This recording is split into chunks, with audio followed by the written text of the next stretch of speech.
自2025年11月12日，每日圣安宫读经，回归正轨。圣经咱做伙来听读，提多书第1章第10节到16节。因为有真侪毋顺服的人，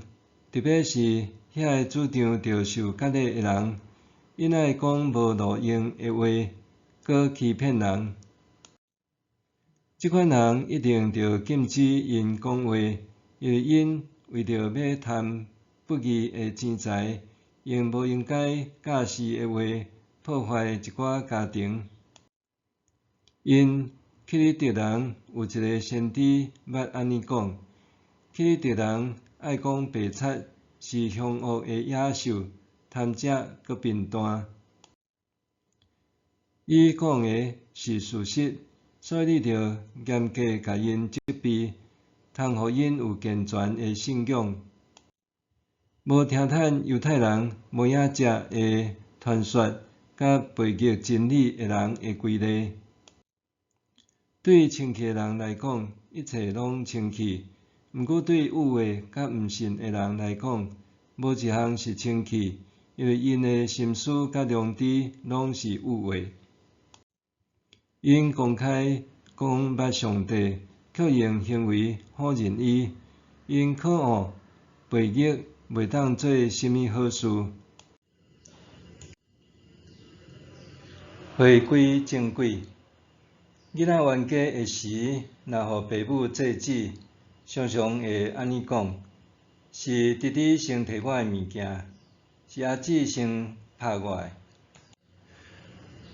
囡仔人即种无容易判定上对上毋对的讲法，听来诚幼稚，但是其实大人之间的争执也有类似的即种讲法。比如讲，是你大先毋讲理的，所以我才安怎。伫法治的社会，当世事纷乱、是非不明，甚至需要对簿公堂、相告。由公权力介入审理判决的时，司法上重要的是回应人民对拨乱反正、回归正轨的期待。2003年，原住民猎人王光禄因为老母想要食野味，饲土秤、腊埔山墙仔等保育动物遭检方起诉。王光禄坚持狩猎是原住民文化，并无犯罪，就展开漫长的诉讼。2024年，最高法院撤销原先有罪判决，最终无罪定谳。该案审理期间，王光禄捌讲，政府爱阮传承文化，搁要甲阮掠，实在是诚矛盾。假使互当作罪人，安怎甲狩猎文化传予下一代？对即个案例可见，当政府制定的法律误解原住民的特殊处境，甲祖先传承的生活文化，就算是法律的判决，也有是可能失去人民甲正义。出现错误会当改上好，若有毋对毋改，就会生久走避。加在此案最后会当回归正道，还予原住民族群一个公道。今日的经文中，保罗指出有真侪叛道的假教师，尤其是主张爱受割礼的犹太基督徒，因的错乱包括：第一，主张必须受割礼，搁遵守犹太礼仪律法，认为安尼才会当得救甲成圣；第二，因坚持一寡荒汉的犹太传说和无合真理的规例；第三，因受诺斯底二元论影响，看物质是无洁净，譬如讲，某一寡食物、婚姻所以鼓吹禁欲，对上帝宣布的好事心存怀疑。对于这以假乱真的言论，保罗反复提到，要采取积极的反制作为，必须严厉责备通互因有健全的信仰，无搁再听犹太人遐个荒谬的传说和规例。有一对少年的父母，某一天暝时，听到天棚有鸟鼠仔伫走振动的声，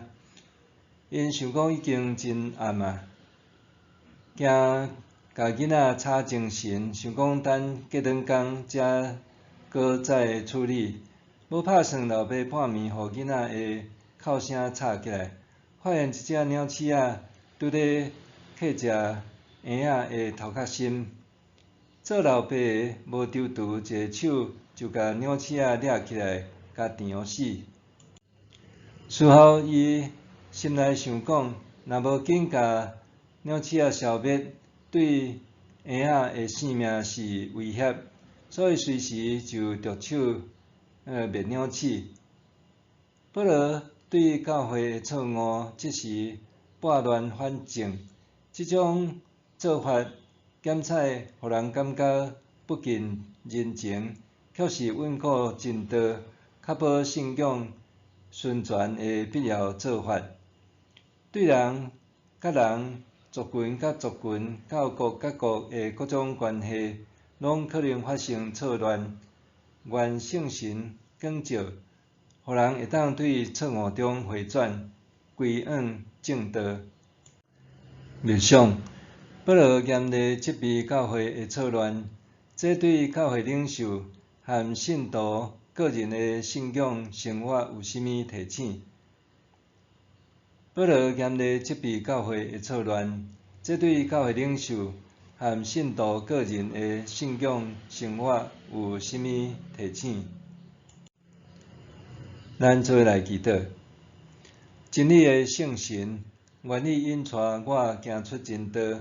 互我的信仰无互世俗学说影响，帮助我有勇气拨乱反正，奉主的名祈祷，阿们。愿上帝赐你身心灵拢勇健平安。